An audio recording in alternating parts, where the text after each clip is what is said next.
So one of the things that I feel like has really changed and what we're going to be digging into today's episode is when I first started selling, there were a lot of principles and best practices that you would read in books, and there was never really any data, to support it or any kind of psychology. It was really more of like a guru teaching people how to sell and saying, here's my way of doing it. Here's how you need to do it kind of thing. And the landscape has really changed, especially in the last, 5 years or so, where there's a lot of neuroscience kind of debunking common sales techniques. There's a lot of conversational intelligence where we can actually test some of this stuff. So I'm super excited to get into that today with our guest. My name is Jason Bay. If you're listening to the podcast for the first time, welcome to Blissful Prospecting. My goal is to have conversations with top reps, sales leaders, and other experts to teach you how to turn complete strangers into paying customers. Today, we're going to be debunking best practices and common sales techniques that actually aren't a best practice. We're going to be talking about misconceptions around inside selling and challenger sale and that sort of thing. And then lastly, if we have some time, we'll talk about recession-proofing your sales approach too and how to prepare for what's coming up. Our guest is Moeed Amin, and he's director and founder at Proverbial Door. Moeed, it's good to talk to you. Good to have you on the show. Yeah, good to have you on the show as well. I liked what you said around turning complete strangers into paying customers. I'll go even further and turning complete strangers into your raving fans. But yeah, I really like that introduction. That was a good one. Yeah, one of the things that really sticks out to me about your whole approach and everything that you talk about, that raving fans piece, it doesn't stop just closing the deal. You know what I mean? I think that people can be really kind of short-sighted, and from a selling standpoint too, and this is, I guess, what we'll get into, but when you focus so much on just getting the deal, you don't talk about the bigger goal that people are trying to accomplish. It tends to make the prospect pretty short-sighted too, which makes it a little tougher. But let's get into, you did something I thought was really interesting. You guys did interviews with like 422 buyers, and you asked them a lot of like questions about this stuff. And first off, that must have been a shit ton of work. But second off, I'm really curious, like, where did the idea come from, and how did you decide to embark on this journey of, we're going to talk to a lot of these people and see what they actually have to say? Yeah, it's up to 426 now. And the journey started about 15 years ago. Mm-hmm. And I was a sales rep myself. And I remember walking into a sales meeting, and the conversation wasn't really going very well. And at some point, the person stopped me and he said, look, let me just give you a bit of advice here. I'm not going to be interested in this kind of stuff. I don't understand the proposition. You don't really get what it is that I'm trying to do. I just don't think we're gonna take this conversation any further. Wow, it's pretty blunt, huh? Yeah.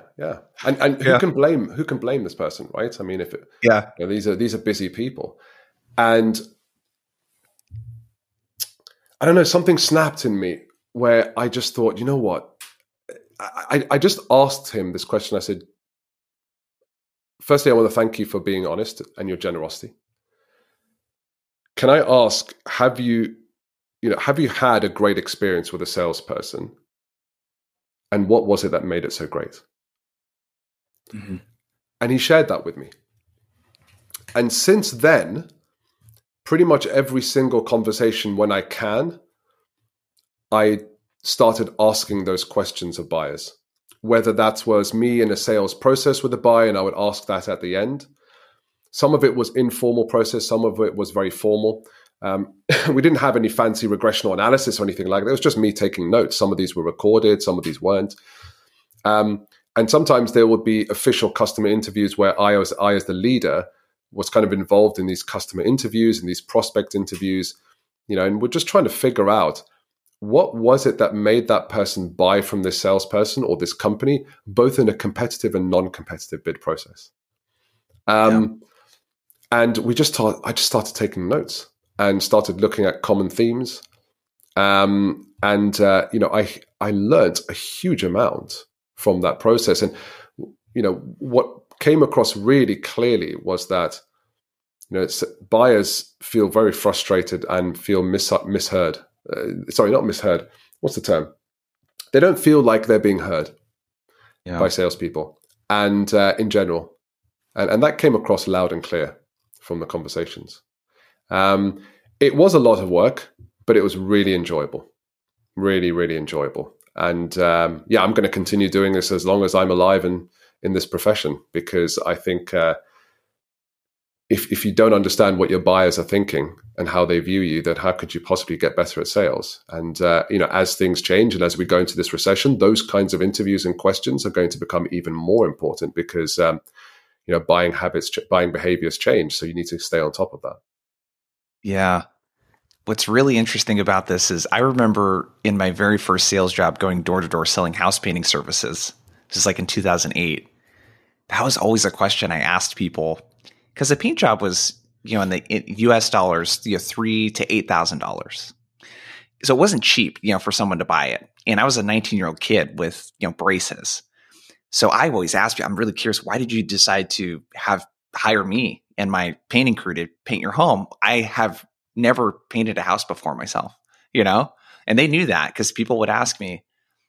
And it was never because they thought I had the best price or that we would really even provide the best quality or anything like that. It was just, we trusted you. We really like you. We knew you'd take care of us. But that curiosity, it sounds like you have too, where it's not good enough to just get a customer and to do a good job for them. Like, you want to know why, like, where does that curiosity come from? Because I think most people would just be satisfied with just trying some techniques and closing some deals and rinse and repeat. Where does that curiosity come from for you? Yeah, good point. And before I answer that, I just want to make a point there that I'm so glad you used the word trust, because all 426 so far have used the word trust and honesty in their answers to me. Doesn't surprise me. Right. And but the thing is, it doesn't surprise you. But what surprises me is how little buyers trust salespeople, even though it seems prevalent. I've not seen very many training programs that incorporate trust. Mine do, but that's because I've been doing this. But I've not seen very many. And LinkedIn did a state of sales in 2020, I believe. 40% of buyers felt that the sales profession was untrustworthy, and 25% of them felt that the sales profession was, and this is a quote, morally and ethically challenged. So this is a problem that we seem to have not cracked. And where does the curiosity come from? You know what? I really don't know. When I was young, I had challenges when I was young. And I guess I always asked myself the question, which is what motivated these individuals. And I do remember speaking to my father and, asking him, saying to him, I'm not smart enough. And he actually turned around to me and he said, well, is it that you're not smart enough or that you're not sure what questions to ask? Because if you ask the right questions, then you're on the path to finding the answer, or at least finding someone that can give you the answer. No one says that you have to have all the answers. I certainly don't. And I remember him telling me this. And I guess from there, I started getting very curious, just curious about everything. And it really started with asking the question, right? Which is, what, why, when, how, etc. So, maybe it came from there. I recall it, but I'm not sure if that's the reason why. But, that curiosity is one of the cornerstones of being able to ask good questions and diagnosis process. It's one of the cornerstones of, if you want to get close to the buyer, then understanding their buying behavior, you need people that have that curiosity. I don't know where it comes from, but I'm glad that I have it. I'll be honest. Yeah, the reason I ask is that it's something that I talk to reps a lot about when I'm training them on, like a cold call, for example, and how to ask some better questions. We can script out the perfect questions, but if you're not genuinely curious, it just sounds really fake and insincere, and you don't know what tonality to use because you don't know like what mindset to put yourself in so that it comes, so you don't have to think about your tonality, so much.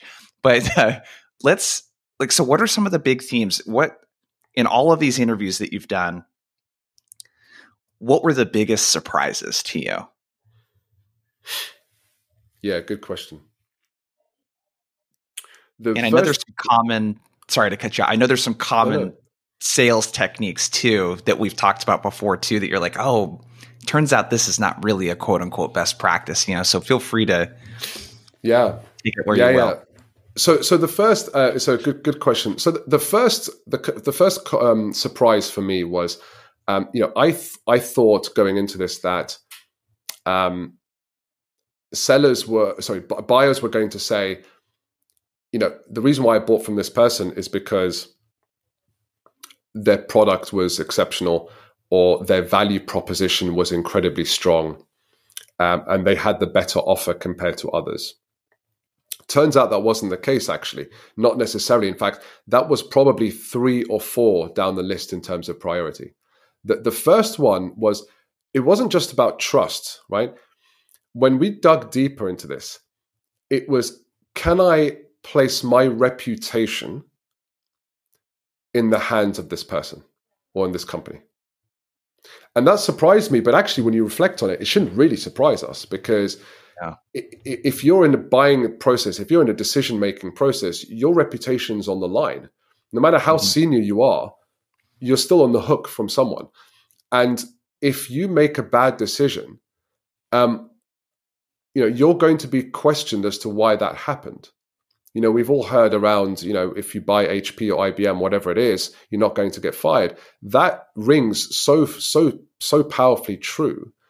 And yet it's so underappreciated, because we think, well, if we come in with a better offer and better proposition, then of course they're going to choose us over someone like IBM, etc. Why wouldn't they? But turns out that's not true. The overriding reason why someone will buy something or not buy something is because of trust. And it's specifically, can I trust my reputation in this person's hands? The second thing that really surprised me was the value proposition. And I thought business value was going to be the overridingly important thing. Turns out that's not actually true. Actually, it's personal value. Now, there are various frameworks out there, Maslow's hierarchy. There's even Tony Robbins' 6 human needs, the one I personally use just because it's simple and it's been tested with tens of millions of people. But it turns out that if you align with those, when most people buy, they buy because it aligned with one of their overriding needs. And it aligned with something that was so important to them in terms of their values, and it was a personal value. And there's some research now that kind of shows the impact of personal value over business value. So that second one was really, really interesting for me. And I'll give you a very simple example. If you're talking to someone about how innovative your product is, but this person is all about certainty, it's all about stability, it's all about protecting their career or protecting the finances of the business, then it doesn't matter how innovative your product is or your solution is, they're just not going to be interested. No matter how great the proposition is, the ROI, the case studies, the social, whatever it is, it doesn't make a difference. Because it's dissonant to that, they're just not going to bother. And on the flip side, if you're talking to someone who's really ambitious, someone who really believes that having an innovative path forward is going to take this business to the next level and therefore take their career to the next level, and you're talking to them about stability and certainty, probably not going to be of interest for them. So those two really struck out to me as areas that were very surprising in the answers that we received. The third one was, I expected them to talk about salespeople that knew me or that knows our business really well. Now, that is very important. Turns out that actually the salesperson knowing their industry was, for some of these buyers, more important than knowing about their business.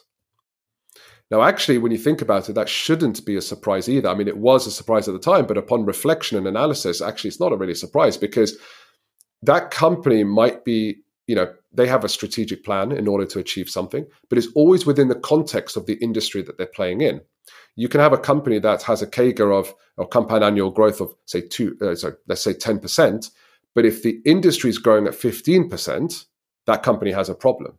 Consequently, with another industry, if this company's projected to grow at 10% and the industry is growing at 7%, that gives you a completely different context as to what this business is trying to do compared to the scenario A.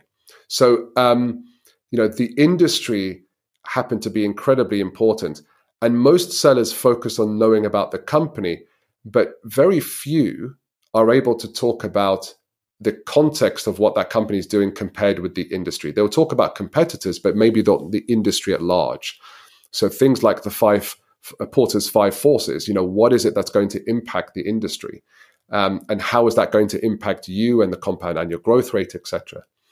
The fourth one, and this is the final one that really stands out for me, that was really important, was when people talk about they don't get me, what I uncovered was that, and for me, I knew this, and I was doing this. I didn't know how bad this was. Very few salespeople actually even know how the buyer is being goaled. So MBOs, management by objectives, whatever you want to call it. Those executives or those buyers will have a set level of metrics or KPIs, management by objectives, where in their performance reviews, they're going to be assessed on whether they've done a good job or not. Less than 1% of salespeople that I've asked could confidently answer the question, which is, tell me the top three MBOs of your buyers. Literally less. I can probably count on one hand, and I've asked hundreds of salespeople. Very few on one hand have been able to answer that question confidently. And if you don't know how that person is going to be bonused or assessed in terms of their career progression, how can you possibly know what's going to be of value for them? And therefore, how can you really align in a more powerful way your solution to what's going to be of value for them? And this goes back to human needs and personal value and all those things. I'm not saying sales can't be done without that. Of course not. But if you want your sales to move faster, if you want to really resonate with that buyer, if you want to speak his or her world and language, you better know how they're going to be assessed, because chances are the decisions that they make and how they prioritize what they need to do to achieve an objective is going to be very strongly aligned to those MBOs. So those are kind of the 4 things that actually really stood out and surprised me through all those interviews. There are a few others, but those were kind of the main ones. Yeah. Whew. All right. There's so much to dig into here. I'm excited. So let's go back to that first one. Yeah. The reputation. It's so interesting you say that, because I just got a third kind of phase of a project with a client, and their VP, he said to me, because we're rolling out this thing where I'm, kind of every couple weeks I'm doing a, kind of 30-minute light, enablement with their team on outbound. Here's one thing that you can try today, go implement it, that kind of thing. And it's something they're really invested in, getting all of the AEs. This is a couple hundred folks. And what he told me was, Jason, I'm really banking on this. I'm putting my reputation on the line, because he just got promoted to a senior VP. And I was like, wow, interesting. And then another one of my clients too, bringing me in for a big training engagement in his first 3 months on the job as a VP. And he said something very similar. I'm putting my trust in you, man. I'm putting my reputation on the line. Like literally saying that. And it's so powerful. How do we, with the reputation piece, how do you kind of think about tactically, how does this fit into something a sales rep could be conscious of and talk more about either during the sales process or outbound? How does someone take this information and how do you use this insight that you just shared? Yeah, let's start with the first one, which is how can you kind of understand that a bit more? So the answer is going to be an unusual one, but it's actually incredibly powerful, which is go out there and experience what it's like to be a buyer. Yeah. And I did this with sales teams when I managed them. I do this with my clients, and the salespeople are required to go out there and experience what it's like to be a buyer. Even in a consumer perspective or B2B perspective, doesn't matter, but you've got to experience what that's like. And I would recommend that you speak. And here's the other thing that's really surprises me. If you sell HR solutions, very few salespeople actually go and speak to the HR executives in their own business to ask them, how do you make a decision on something like this? What's really important? I mean, you've got the people right there in your business that can give you the real information. So ask to sit with them when they make a decision, if that's feasible. But at some point, try and experience what it's like to be a buyer. Because if you're going to make a judgment call on something, and if you're going to be asked for your opinion and it's going to have weight, you will really quickly start to feel the weight of that responsibility. So that's probably the first thing that I would really recommend. And it's not hard to do at all. How would you start to apply this within your sales process? Well, very simple. One simple way of doing so is just asking the buyer,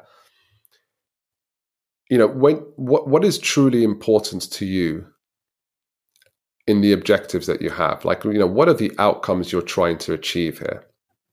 Because, we're selling this HR solution, etc. But, what is the outcome that you're trying to achieve here? And then asking the question, which is why? And things like, how would you feel if this went well? But I've got to ask you, how would you feel if the decision that you've made, not to go with us necessarily, but the path towards that outcome, how would you feel if you weren't able to deliver on that? Who would have that uncomfortable discussion with you internally? And that's an uncomfortable question to ask, but we're here to ask those uncomfortable questions in a professional way. And you will start to very quickly understand that, there's someone there that's going to keep them on the line, right, about the situation. And secondly, you will very quickly realize that it is about that reputation. The other thing you could do as well is, what I've seen done very effectively is, when you're asking the question as to what this will mean to you, I just ask the question, which is, okay, if we just take off the chief revenue officer hat, chief HR officer hat, etc., and just you as Jason, why is this important for you to get right? And what would be the consequences if this doesn't go your way? Whether you work with us or not, but going down this path, what would be those consequences? What would happen if it doesn't go well? And, you will start to understand that it's about reputation. You will start to get them to share with you that it's probably about their reputation. If it's not about reputation and they're not too concerned about that, but they will still share what's important to them. So it's really by the questions that you ask. And I would say it's safe to say that their reputation will be at stake. I think it's safe to say that. When you look at corporate cultures, and it's sad to say, when you look at corporate cultures, most decisions are not based out of growth necessarily. They're based out of fear. They're based out of protectionism. The larger the business sometimes, and it's not always the case, but it's still there. There's political maneuvering in those businesses. When something goes wrong, people automatically protect themselves from blame, and they're looking to protect themselves from the blame, and then looking to pass on the blame to someone else. That, unfortunately, is the nature of some of the cultures in these businesses. So I think you can pretty much safely bet that it's about reputation. The question now is to say, find out what is it that they're really interested in. Is it career movement? And if so, what career movement are they trying to push for? How soon would they like to move into that type of role? Is it about the money, or is it about something else? Some people just want to stay where they are, and it's not about that. They're comfortable with where they are. In which case, you now know that actually it is about reputation, because if they make a wrong decision, it's going to shake that stability. So the human needs does come back. But I wish I could say to you something like a wow factor of a way of doing it, but it's actually very straightforward, very simple. You just got to have the courage to ask those slightly tougher questions that could be a bit uncomfortable for both of you. Well, I love it because it makes the conversation very real. It doesn't feel like a sales call anymore. I love why is this important for you to get right?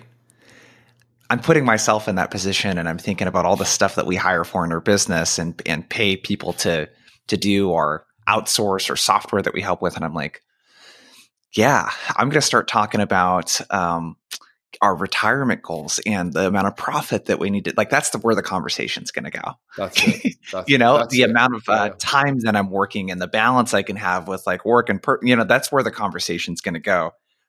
Okay. So one thing with this is you got to have great rapport with a prospect to be able to have these kind of conversations. You got a tip or two around how to get to a state with a prospect where they just even feel comfortable talking to you about this kind of stuff? Because this is some deep stuff. Yeah. So there's some elements of NLP involved in this, and NLP has there's a lot of misconceptions around NLP. But the first thing is, and I've got to sigh because this is a bugbear of mine, do your bloody homework. Just do your bloody homework, right? The more homework you do, the more you know about the person. The more you know about this person, the more you can do the second thing, which is find something that you admire or appreciate about this person. Yeah. Most of the time we walk into a meeting with a salesperson, which is, gosh, this person's going to be difficult, or this person scares me, or this person's going to try and throw objections. I've got to make sure that I can handle those objections in the right way, etc. Okay, stop all that. Find something that you admire or like about this person and say it out loud to yourself. Because you cannot, there's a saying that we have in NLP, you cannot influence and judge someone at the same time. And there's science behind that because there's a part of your brain called the thalamus, which is there to filter things out and create a spotlight on things. If you're judging someone, then your thalamus is basically saying, okay, let in all data and senses and information that is congruent with the fact that I'm judging this person. And whenever they're talking to you, you're looking for reasons why you may not like this person, or reasons that are aligned to the judgment that you've kind of created. As opposed to you're looking for cues and sensory cues as to why you should admire this person. Nobody. Even those that are uncomfortable with what's the word that I'm looking for? Uncomfortable with praise. Even those that have a problem with praise, they still inside like it. Nobody's going to tell you, I don't like the fact that you admire me. Right. And I'll tell you something. I've done this with senior people, and I've said, hey, look, before we talk about, and I did this with I spent 6 years selling to chief R&D officers of multi-billion-pound companies. These are people that have hundreds of millions of pounds in their budget, right? Very analytical individuals. So companies like PepsiCo, Solvay, Diageo, you name it, right? Very big, large organizations. And I remember going into a meeting where I said, look, before we continue, can I just tell you how much I admire what you've done in your career? I've been reading up about you on LinkedIn and other places and what you've done, and I've seen the trajectory that you go. Can I ask what made you able to do that? Are there any tips that you can give me about how I could be as successful as you? I mean, it's just so rare that someone's not going to like that. And if you ask it genuinely, so someone asked me, what's the difference between the techniques you're talking about, Moeed, and manipulation? And I said, it's intention. If your intention is to manipulate this person, then that's your intention. It's not going to go far. And these buyers have more experience in buying than you have selling. So they'll see it. So if your intention is because you're genuinely curious, then do so. So do your homework. Find something that you admire about this person.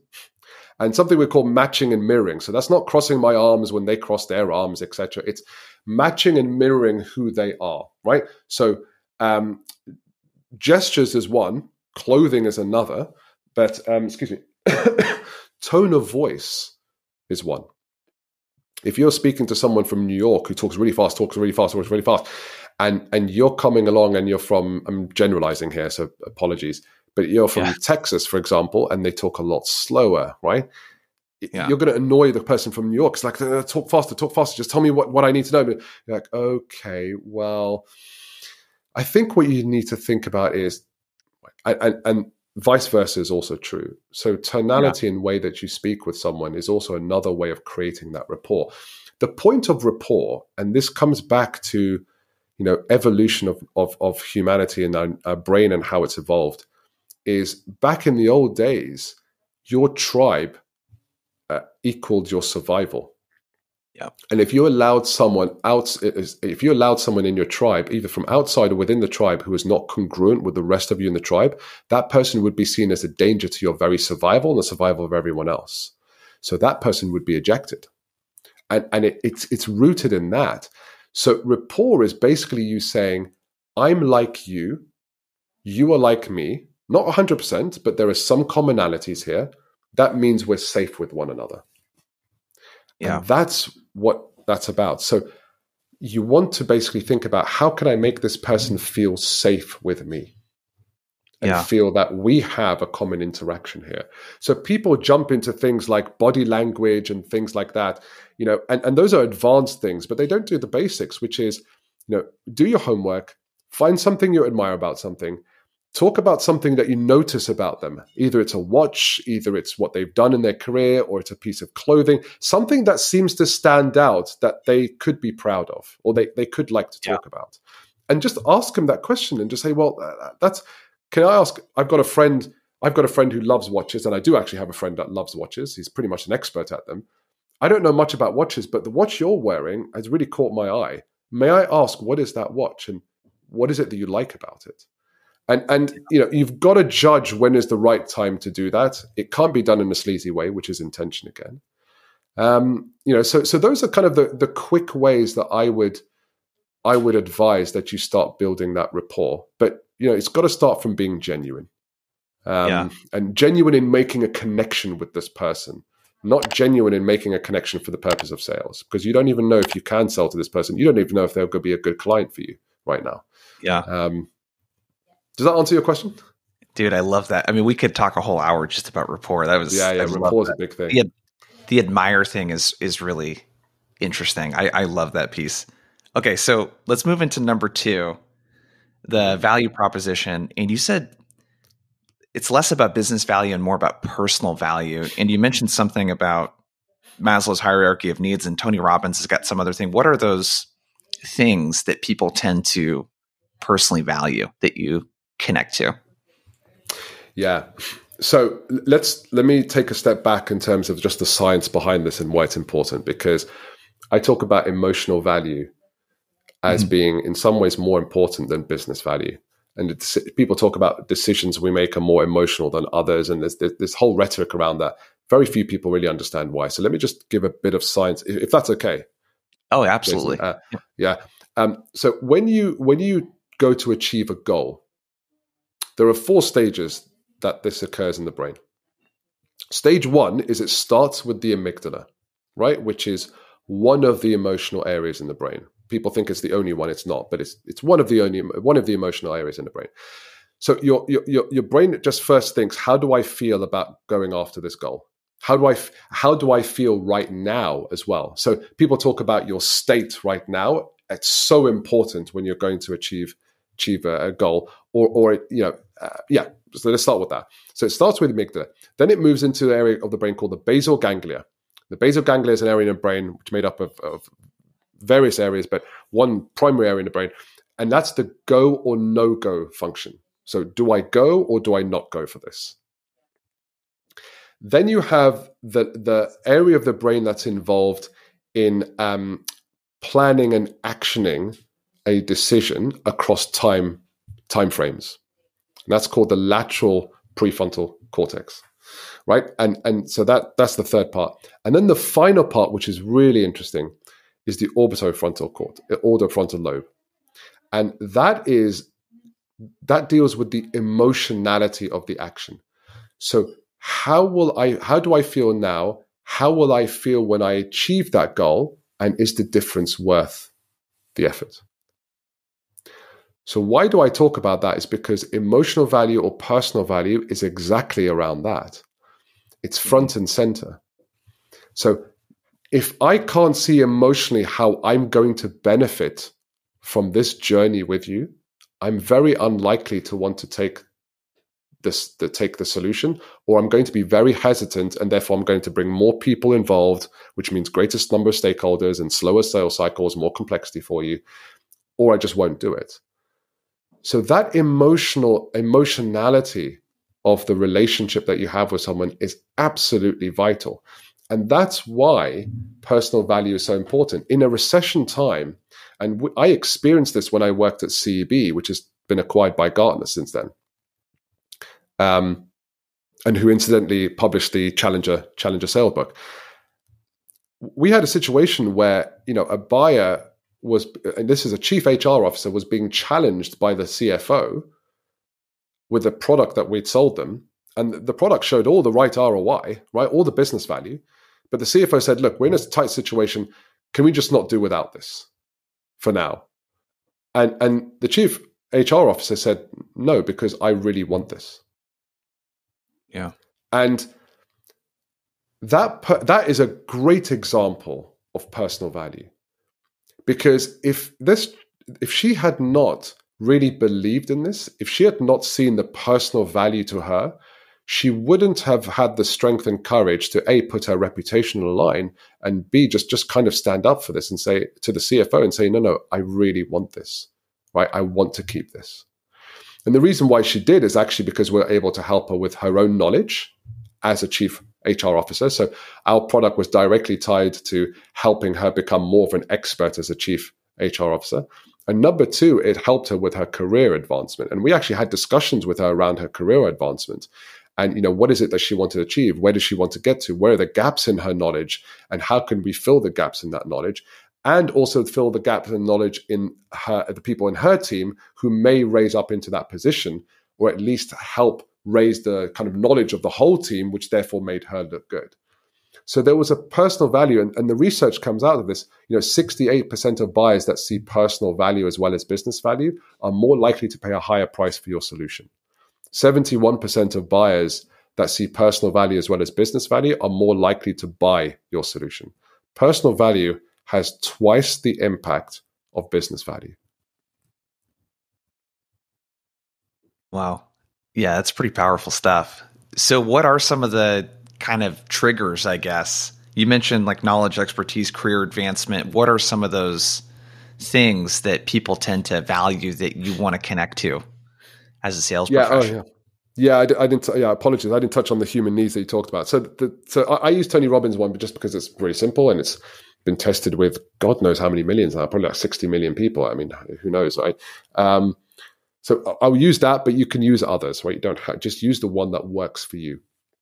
So human needs. So there are 6: certainty, significance, variety or adventure or uncertainty, growth, contribution, and then love and connection.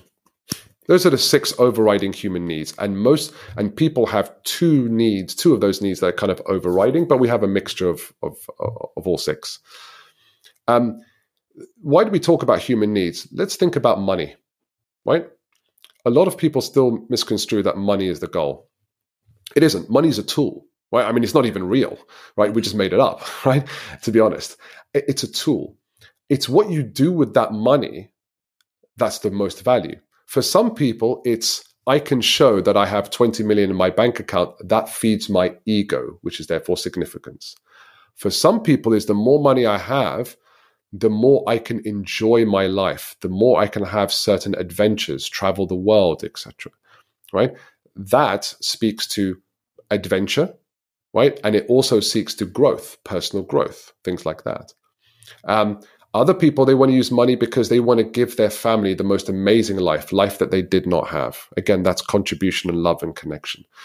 So whatever decision you make, it leads to one of those 6 human needs. And if you can figure out what those 6 human needs are, and you can just ask questions. You don't ask them, what are your human needs, right? But you kind of ask them, why is that important to you, right? But that'd be weird. Can you imagine that? Yeah. Like, fill out this form and tell me what you love, and I'm going to sell the hell out of you using that, right? It's like, no, but it's you just ask questions, which are, again, questions are so powerful. Why is that important for you? And what would that career move mean for you personally? Like, and you've got to build up a certain level of rapport, as you said earlier. You can't just ask it in the first meeting. You've got to prove that you're trustworthy enough to ask those kind of questions. But the point isn't to ask it immediately. The point is to, at some point, ask those questions, or at least figure out, or at least create a hypothesis. My God, I mean, just create a hypothesis as to why that's the case. So, those are the kind of things that that I would advise that you do. And then the other one, excuse me, the other one is speak their language. You had Skip Miller on your podcast, I noticed, and he gave us he gave a training program to a company that I used to work for called Data Monitor back in 2009, I think, or 2008. You've got to be able to speak the language of the buyer. And if you use Jungian's model, the DISC profile, for example, you've got four main ones, right? You've got the driver, you've got the analytical, you've got the expressive, and you've got the amiable. You've got to know what personality types those buyers sit in. Because a driver is all about results, and efficiency and timing and getting to the goal. Whereas an analytical is about data. They take time with their decisions. They like to look at all the possible information first, come to a decision quite slowly, but methodically. Amiables are going to be different. Expressives are going to be different. If you're not speaking that language, again, you break rapport.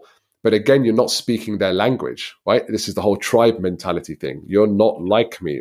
I'm not digging this vibe. Right? At least appreciate the type of person I am, right? So that as well is also very important. It's not enough to just know the human needs. You've got to take it a step lower than that, but below that as well, and say, well, what language am I speaking with this individual from a psychological perspective? And then the other language which Skip Miller talks about is, if you're speaking to a C-level person versus a VP versus a manager, you've got to be able to speak their language in alignment with their interests. The C-level person's all about market share, equity growth, capital growth, etc. The VP is more about P&L, and the manager is more about functionality and making my life easier rather than giving me a headache, right? So, those are the kind of the three levels that I would advise when it comes to how you kind of connect with your buyer in a really powerful way. And these are things that are just not trained very well. There are also things that are quite hard that require practice. Actually, I don't know. It's not hard. They just require practice. And I wish more managers see the importance of this, because if you ask those business leaders, why didn't you buy from this person? They will tell you the reasons why. And yet they expect those same approaches to be conducted by the very same salespeople in their own business. So it just doesn't make sense to me. Does that answer your question? I feel like I went on a tangent there. No, this is all really good shit. So we talked about the reputation piece 1, the personal value 2. Just real quick on 3, knowing me versus industry, I think is so, it's such an interesting one, because this is the mistake I see a lot of people make when they do outbound is they try to be all things to all people. They say things like, we're industry agnostic. And I'm like, you realize to a prospect, that just sounds so generic to them, right? When you say, we've worked with Amazon and Google, and you're reaching out to a software startup with 200 employees, they're not Amazon and Google. That doesn't show anything about how much you know about their industry. And I always advise people, work in pockets of your client base. Look for people that have a lot in common around their industry challenges and all that stuff. And you got to nail that language, I want to just double click on that. We don't have a ton of time to really dig into this one, but when you say industry and you mentioned something about the 5 forces, what are some things that as a sales professional we should know and be talking about when it comes to an industry, so that we show the buyer that, hey, we have some industry acumen as well? Yeah, really important. Okay, so I'll try and go through this fast. I don't think we'll have time to talk about the recession thing. Maybe that should be part 2, but let's go into this one. This is really important. So in my own podcast, I work with a financial expert. I used to be a VP of Ernst & Young and a bank, JP Morgan. That was it. One of the gaps in salespeople is their business acumen, and especially their financial acumen. Warren Buffett said that finance is the language of business, right? So if you think about it, if I can't speak the language of business, then what place do I have in being involved in business? And sales is just a very powerful lever of business. And in terms of industry, the reason why it's so valuable and so important to know that, and why buyers really appreciate salespeople that understand their industry, is because the forces that they're facing in their industry will determine the decisions that they make. And even the way that their financial statements are structured is in accordance to their industry, right? You've got high operational gearing versus low operational gearing, right? So in retail, for example, their profit margins are squeezed as hell, like in terms of food, groceries, and things like that. And what's going on in their industry in terms of supply chains, raw material costs, etc., those kind of things, talent, all the things that are involved in that industry, you've got to know that, because when we talk about compound annual growth, when we talk about margins and high operational gearing versus low operational gearing, when we talk about revenue growth, when we talk about even the types of talent or the structure of the business itself, and how they are structured, whether it's a decentralized structure versus a centralized structure, their product development, those things are all vital to the context of the solution that you're offering them, because the solution is there to help them achieve an outcome. But here's the thing. The outcome has been created in line with the strategy based on what's going on in their industry. And the more senior the person you're talking to, the more that this is part of their world, because they are thinking, who is going to come into my industry and potentially displace me, which is part of Porter's 5 forces, right? What are the strengths of my suppliers? Again, for 5 forces, right? And the strengths of those suppliers, how do they impact my business? Because ultimately, that's going to impact the P&L. And when we talk about insight selling, that is absolutely powerful, because oftentimes when it comes to insight selling, and insight selling is about helping those buyers see around corners, there is no powerful way of being able to help them see around corners than to understand their industry, because those 5 forces are what's going to probably knock them sideways. And the movement of those 5 forces are going to knock them in a way that they either don't understand or don't see, or the magnitude of which they've underappreciated. So it's incredibly important to understand the industry that you're playing in. And the other reason why, from a very selfish perspective for you as a salesperson, is we talk about personalization at scale, which doesn't exist. You can't do that. But you can have relevancy at scale. And the most powerful way to have relevancy at scale is to talk about the industry that the person you're speaking with is playing in. Right? The other ways, like, the role of the person, etc. But even the role and the challenges of the role are within the industry. The CIO in a retail industry won't exactly have the same challenges as a CIO in the chemicals industry, right? They're going to be different. So again, industry is really important. If you're an SDR or a salesperson and you're being asked to make 100 calls a day or whatever it might be, and trying to reach as many people as possible, I'm telling you, industry is your most powerful way of having relevancy at scale that should help increase your conversion rates. So that is why industry is so powerful, because it's the world that executive lives in, and the decisions that they're making, the very P&L that they're structuring, the financial statements that they're talking about and presenting to the world, it's all shaped by that industry. So I can talk about this for a lot more, but I'm trying to distill it down into the core points as much as possible. No, we'll definitely have to get you on for a part 2 to talk about how all of this kind of applies to the recession that's likely going to be, that's already started.